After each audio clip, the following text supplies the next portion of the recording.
عايزاكي تقولي لي شخصيه على السوشيال ميديا مأثره فيكي. ام ساجده بتاعت الفواتح. طب قلدي لي ام ساجده. الله اكبر عليك يا وحيد جلاشين تسلمي. ايه اخيرا جبتش اللون اللي انا عايزاه. قلدها بالظبط. يلا كملي. تعبتش منك انا تعبتش منك. بتقلدها بجد؟ انت قلبتها بجد؟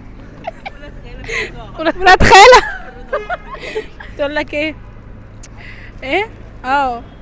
مش عارفه ايه، ما علينا يعني. بتقول له ايه اخويا يا لوشا، اخويا الكبير يا لوشا واتشرف.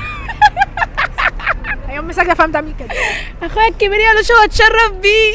طب شفتي لما قالت لوحيد ان هي كلت رنجه؟ بيقول لها ايه مش تقول لي يا وحيد كلتش رنجه. كلتش رنجه. انت ليكي مستقبل بقى، احنا نعمل طبعا. تعمل دويتو مع ام ساجده. ده انا لو شفتها